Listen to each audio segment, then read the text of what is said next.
محترم معزز سامعین کرام، عزت مآب میری بہنوں اور بیٹیوں، یہ سورۃ الحج کی چند آیات مبارکہ ہیں جو میں نے آپ کے سامنے خطبے کے دوران تلاوت کی۔ ان آیات میں اللہ سبحانہ و تعالی نے پہلے تو یہ ذکر فرمایا کہ ہم نے ابراہیم سے اپنا گھر بیت اللہ وہ بنوایا، اور ابراہیم سے یہ بات کہی کہ میرے ساتھ کسی کو شریک نہ بنانا، اور اس گھر کو ہر قسم کی آلودگی کے لیے آلودگی سے طواف کرنے والے، یہاں کھڑے ہو کے عبادت کرنے والے، قیام کی صورت میں، رکوع اور سجدے کی صورت میں عبادت کرنے والے، ان کے لیے اس جگہ کو پاک اور صاف رکھنا،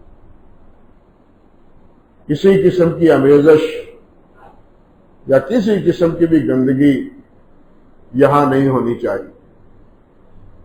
یہ گھر بنوا کے پھر اللہ سبحانہ و تعالی نے ابراہیم علیہ السلام کو یہ حکم دیا کہ اب لوگوں کو میں یہ اعلان کرو کہ لوگوں، اللہ کا گھر بن گیا ہے، اور تم اس گھر کی زیارت کے لیے یہاں کا قصد کرو اور یہاں آ کے اللہ ذو الجلال والاکرام کی بندگی اور عبادت کرو۔ چنانچہ حضرت ابراہیم علیہ السلام نے آواز لگائی کہ لوگوں، اللہ سبحانہ و تعالیٰ کا گھر بن گیا ہے اور تم آؤ اور اس گھر کی زیارت کرو۔ قصہ مختصر اللہ نے جو اس میں فرمایا ہے، یاتوک رجالا وعلی کل ضامر یاتین من کل فج عمیق، کہ وہ لوگ آئیں گے تیرے پاس پاپیادہ بھی، یعنی اللہ کے گھر کے لیے پاپیادہ، پہلے پیدل چل کے، وعلی کل ضامر، ہر کمزور اونٹ پر، یعنی ہر کسی کو جو بھی اونٹ انہیں یا سواری میسر آئے، وہ طاقتور ہو یا سفر کر کر کے تھک گئی، یاتین من کل فج عمیق، فرمایا کہ دور دراز کا سفر کر کے وہ یہاں پہنچیں گے اور اس گھر کو آباد کریں گے، اس گھر کا طواف کریں گے، اس گھر میں اللہ کی عبادت کریں گے۔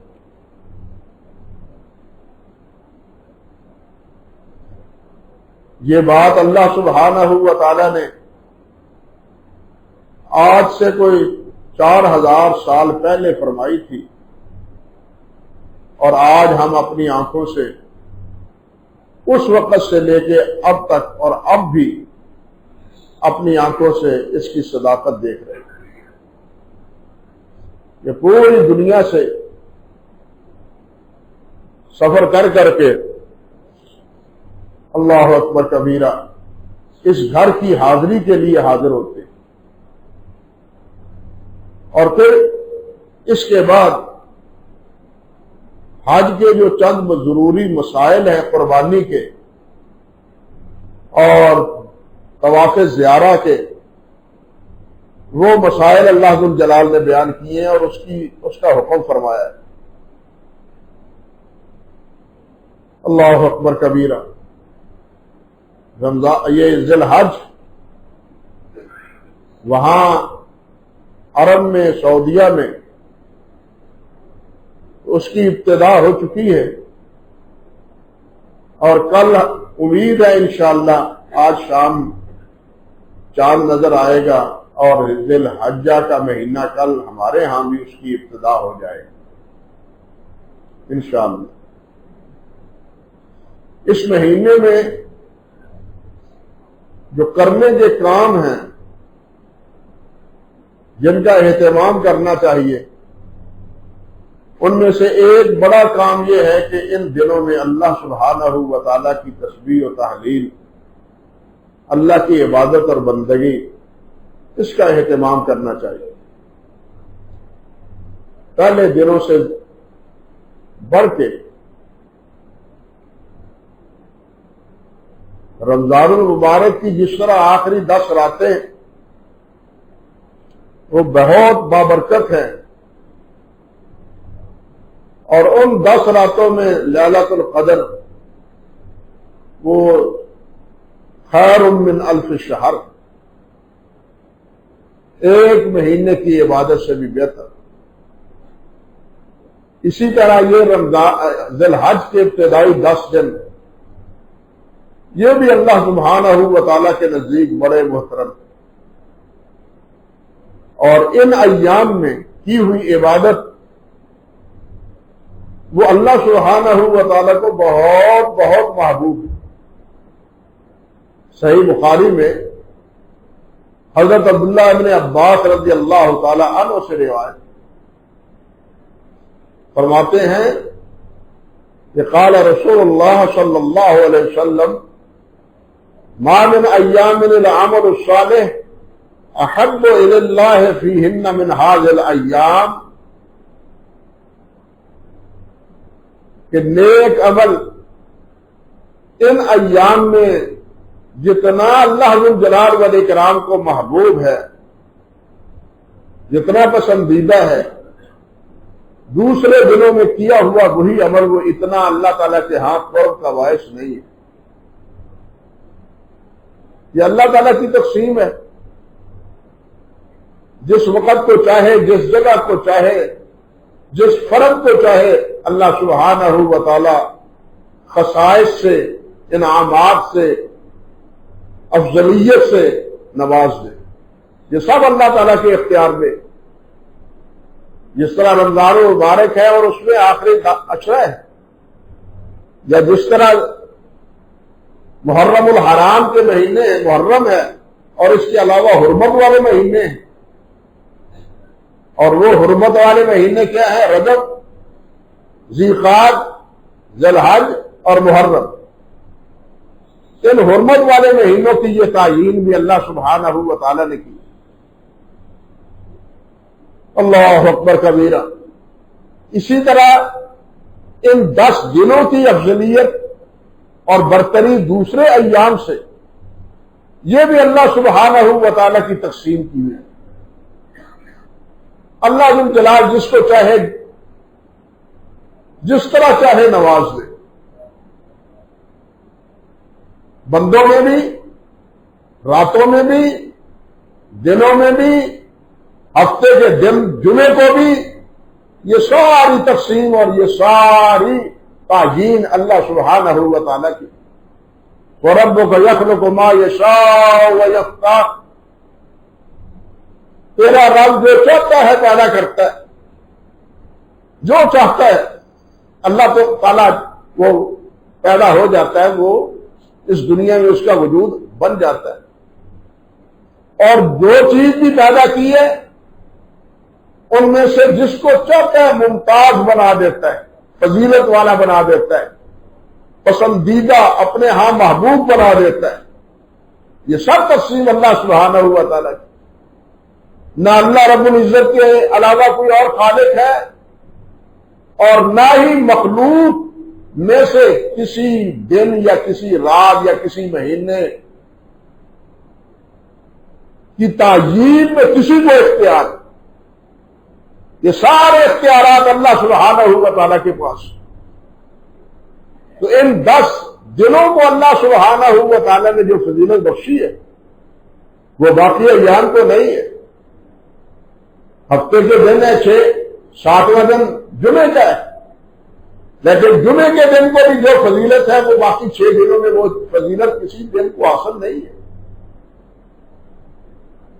اللہ اکبر۔ تو آپ نے فرمایا ما من ایام العمل الصالح احب الی اللہ فیہن، جتنا اللہ ذو الجلال کو ان دنوں میں نیک عمل محبوب ہے، نیک عمل بہرحال نیک ہے، نیک عمل ہی اللہ ذو الجلال کو محبوب ہے، لیکن وہ نیک عمل بھی کرنے کے ایام، اوقات یہ بھی اللہ سبحانہ و تعالیٰ نے بتلا دیا.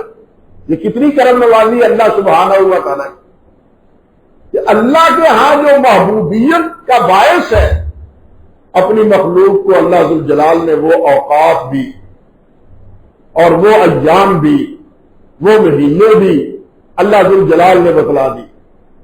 اب یہ تو ہماری مرضی ہے کہ ہم اللہ ذوالجلال کی محبوبیت کو پائیں یا نہ پائیں.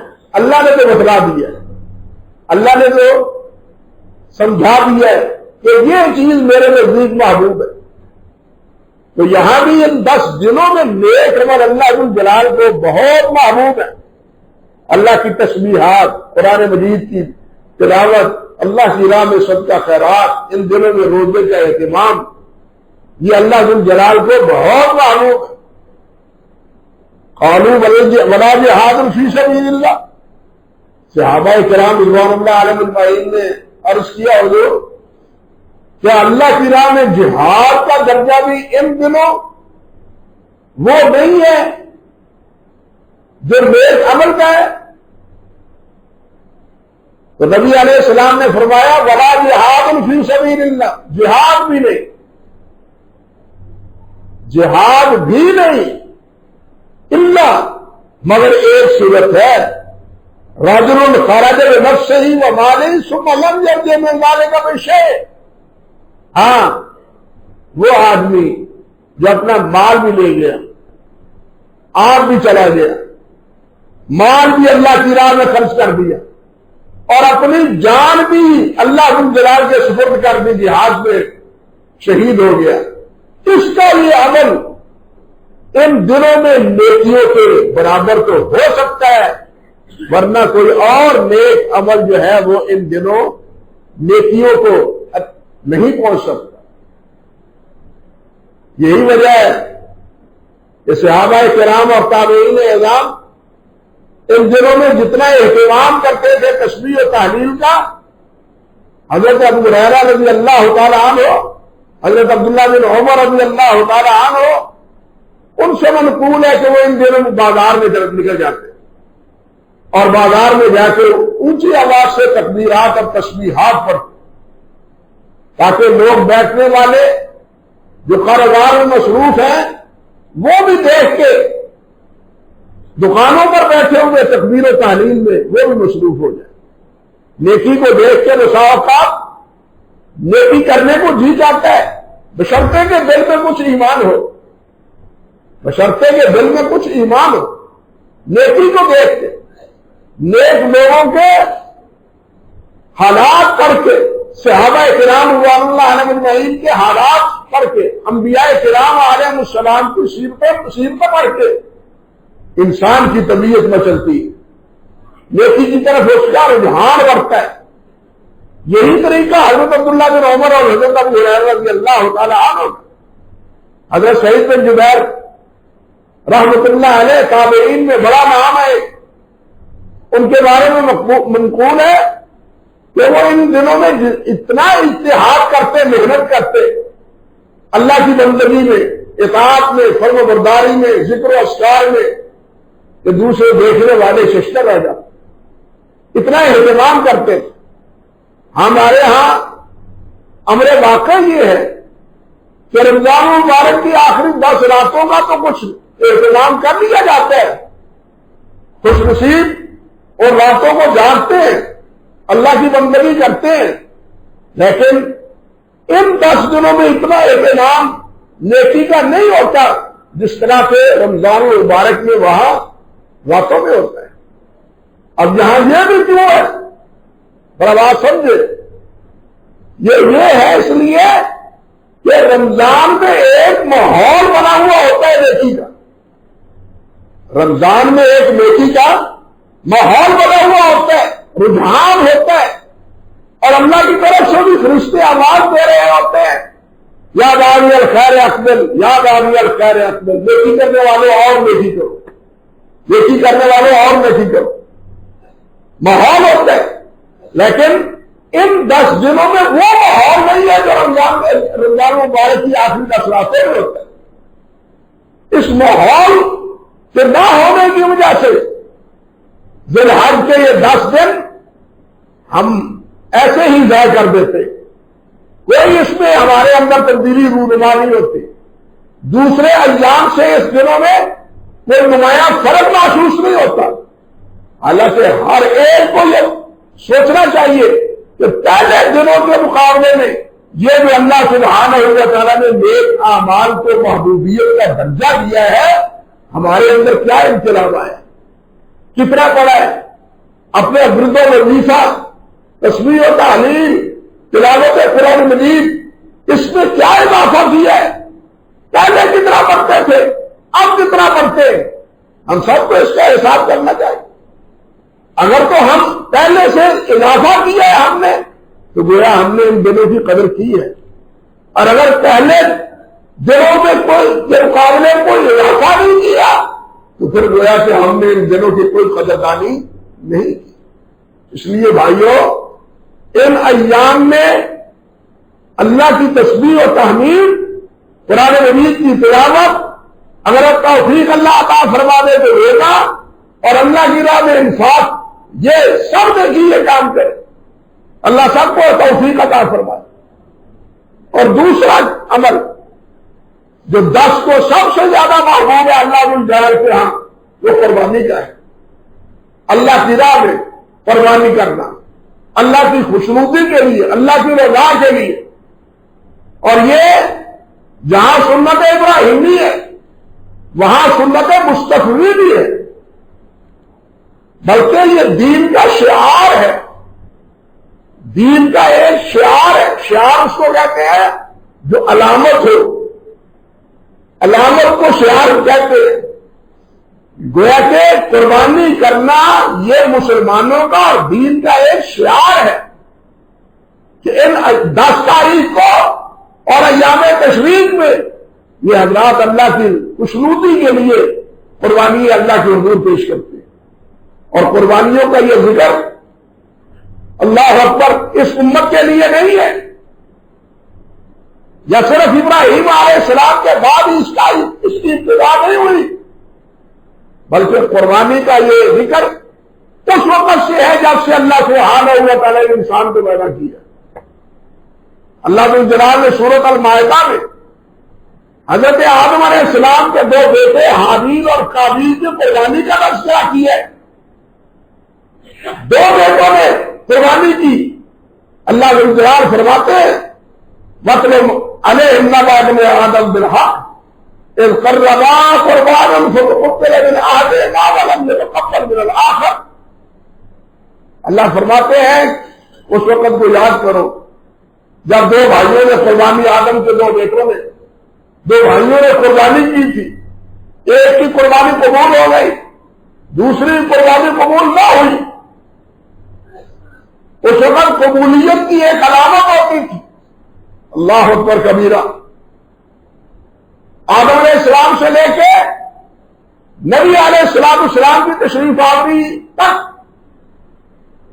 آپ کی نبوت تک، تمام امتوں میں طریقہ یہ تھا کہ جو قربانی کرے، جس کی قربانی اللہ کو قبول ہوتی ہے، آگ آتی ہے من جانب اللہ اور اس کو جلا کے راکھ کر دیتی ہے۔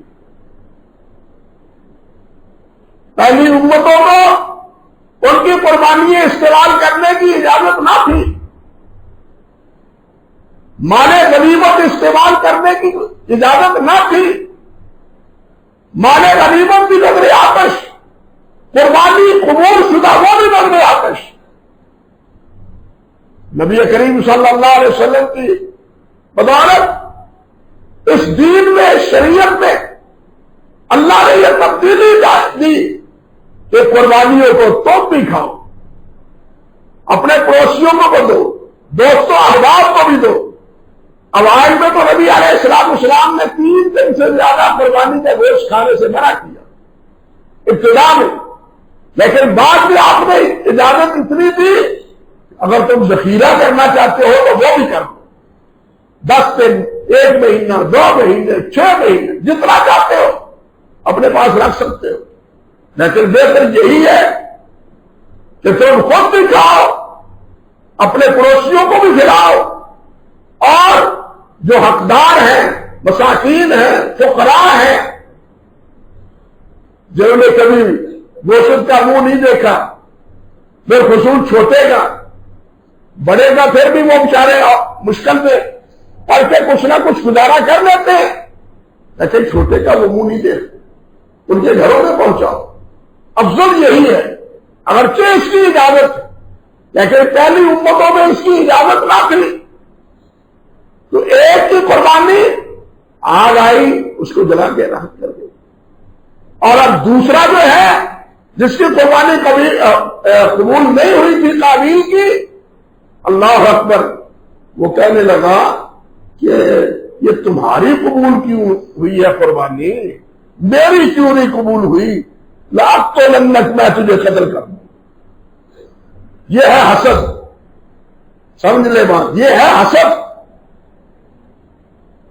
کہ تجھے یہ نعمت کیوں ملی، مجھے کیوں نہیں ملی۔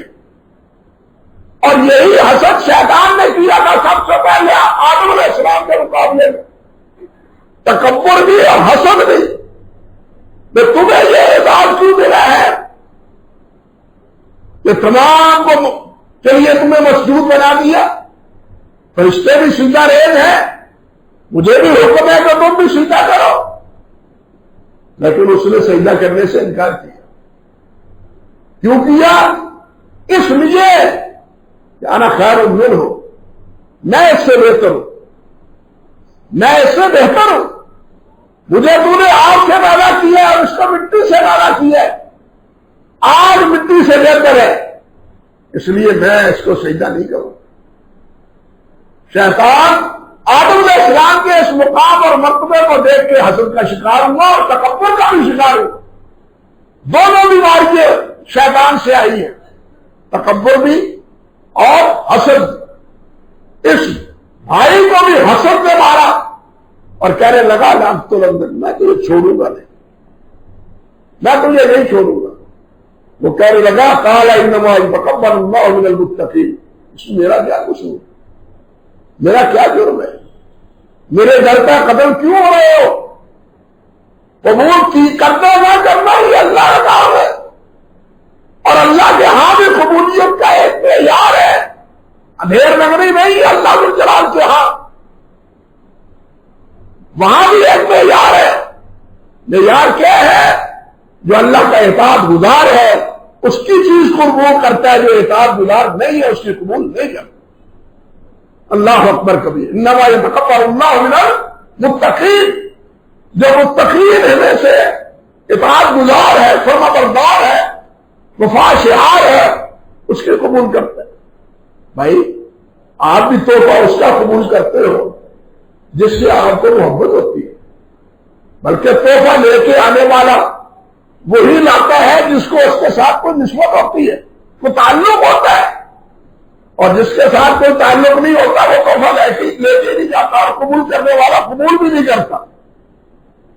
بالکل اللہ ذو الجلال سے تعلق جوڑو، پہلے اللہ کے رہو بنو، پھر اللہ کی رضا کے لیے کام کرے، پھر دیکھو اللہ ذو الجلال اس کو قبول کرتے ہیں۔ اللہ ذو الجلال رحیم ہے، رحمان ہے، اللہ ذو الجلال ظالم ظلام نہیں ہے، اللہ مہربان ہے۔ جس مالک نے حکم دیا ہے، کرنے کی توفیق دی ہے، انسان اس کے مطابق عمل کرتا ہے تو اسے امید رکھنی چاہیے کہ جہاں میرے مالک نے یہ توفیق دی ہے اللہ اپنی مہربانی سے اسے قبول بھی فرمائے۔ بہرحال اللہ تعالیٰ نے یہ ذکر کر کے ہمیں بتلایا ہے کہ قربانیوں کا یہ ذکر یہ صرف تمہارے لیے نہیں ہے، بلکہ ایک جگہ اللہ ذو الجلال والاکرام فرماتے ہیں اسی صورت میں، آگے جا کے اللہ تعالیٰ فرماتے ہیں وَلِكُلِّ أُمَّةٍ جَعَلْنَا مَنسَكًا، ہر امت کے لیے ہم نے قربانی مقرر کی۔ تورات میں، انجیل میں قربانیوں کا ذکر آج بھی موجود ہے، لیکن ان کی شکلیں علیحدہ علیحدہ ہے، نوعیتیں علیحدہ علیحدہ، صورتیں علیحدہ علیحدہ ہے۔ ہمارے یہاں قربانی جو جانور کی پیش کی جاتی ہے یہ ہم سنت ابراہیمی سمجھ کے وَفَدَيْنَاهُ بِذِبْحٍ عَظِيمٍ یہ حکم سمجھ کے اور نبی علیہ السلام کی اطاعت اور فرمانبرداری میں ہم قربانی اللہ کے حضور پیش کرتے ہیں۔ اللہ اکبر کبیرہ۔ اور اسی قربانی، یہ قربانی جس کے بارے میں حافظ فرماتے ہیں فضل الباری میں کہ لا خلاف فی قولھا فی شعائر الاسلام، کہ پوری امت میں قربانی کے شاعر اسلام ہونے میں کوئی اختلاف نہیں، اتفاق ہے امت کا۔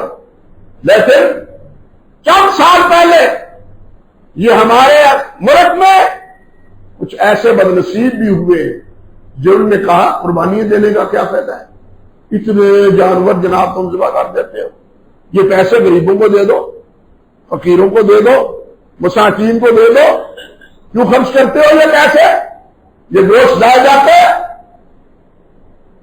یہ جناب بولی بھی ہم نے سنی۔ اب ان سے کوئی پوچھنے والا ہو کہ اس دن کو کیا کہتے ہیں، 10 تاریخ کو 10 دن کو ہم کیا کہتے ہیں، یہ یوم الاضحیٰ، یوم قربان، عربی میں یوم الاضحیٰ، قربانی کا دن تو قربانی کا، لیکن قربانی کا انکار، عجیب تصور ہے۔ یعنی دن قربانی کا ہے لیکن قربانیوں کا انکار ہے۔ مجھے یاد آتا ہے کمال عطا ترک نے 20 سال تک حج سے روک دیا ترکی میں، 20 سال۔ کیوں؟ کہ جناب ہمارا سرمایہ وہ باہر خرچ ہو جاتا ہے، ہم اتنا سرمایہ دار نہیں ہے، سرمایہ نہیں رکھتے، ہمارا ملک اس کا متحمل نہیں ہے، لہذا حج نہیں کرنا چاہیے۔ 20 سال تک ترک سے، کمال عطا ترک کے دور میں حج پر کوئی نہیں آیا۔ یہ ہے کیفیت، اور یہی پوزیشن اور جگہ بھی واقع ہوئی۔ لیکن بھائی مسئلہ اللہ کی رضا اور اللہ کی خوشنودی اور دین کی اطاعت اور فرمانبرداری کا ہے۔ اللہ اکبر کبیرہ۔ تو اللہ سبحانہ و تعالیٰ کے پیارے پیغمبر سے نبی علیہ السلام نے فرمایا ہے، نبی علیہ السلام صحابہ کے فرماتے ہیں کہ مدینہ طیبہ میں ہی نہیں، ہم ایک موقع پر سفر پر تھے۔ حضرت جابر سے غالباً روایت رضی اللہ تعالیٰ عنہ، حضرت عبداللہ بن عباس ہی سے، اللہ مع رسول اللہ صلی اللہ علیہ وسلم فی سفر فحضر الاضحیٰ فاشترکنا فی البقرہ سبعا وفی البعیر عشرا۔ جامع ترمذی کی روایت، صحیح ابن خزیمہ کی روایت، سنن نسائی کی روایت، فرماتے ہیں کہ ایک سال قربانی کا دن سفر میں آیا اور نبی علیہ السلام نے سفر کے دوران ادھر ادھر سے اونٹ پکڑ کے، جانور پکڑ کے قربان کی، اور ہم نے بھی قربانی کی، اور ساتھ یہ فرمایا کہ گائے میں ہم 7 شریک ہوئے اور اونٹ میں 10 شریک ہوئے۔ اونٹ میں لہذا 10 افراد کی شراکت بھی درست ہے، گائے میں 7 بل انتصاب، اونٹ میں 2 آئے ہیں، 7 بھی اور 10 بھی۔ 10 کی یہی دلیل ہے حضرت عبداللہ بن عباس رضی اللہ تعالیٰ عنہ کی۔ دوسری بات دیکھیے، یہ سفر کی حالت، صحابہ فرماتے ہیں، حضرت جابر روایت کرتے ہیں، حضرت جابر فرماتے ہیں کنا نسمر الاضحیٰ بالمدینہ وقال المسلمون یسمرون، ہم مدینہ طیبہ میں قربانیوں کو کھلا پلا کے موٹا کرتے تھے، ان کی خدمت کرتے تھے۔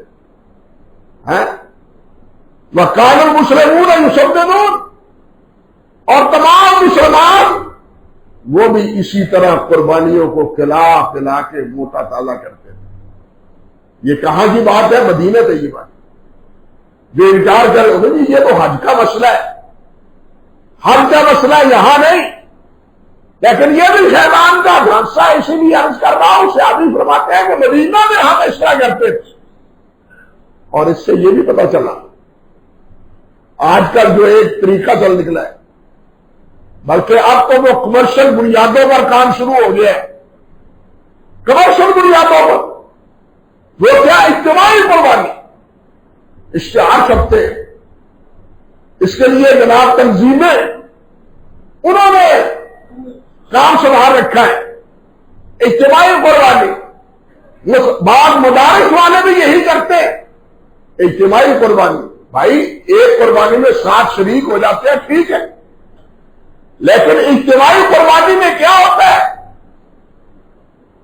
کہ آپ نے قربانی اس کے سپرد کر دی، پیسے اس کے سپرد کر دیے۔ حکم یہ ہے کہ جب قربانی کی جائے اس قربانی کے پاس خود کھڑا ہو۔ حضرت فاطمہ الزہرا رضی اللہ تعالی عنہا سے نبی علیہ السلام نے فرمایا تھا، فاطمہ تمہاری قربانی ہونے والی ہے، ذبح ہونے والی ہے، تم جاؤ قربانی کے پاس جاؤ، اس کو پکڑو، جانوروں کو پکڑو۔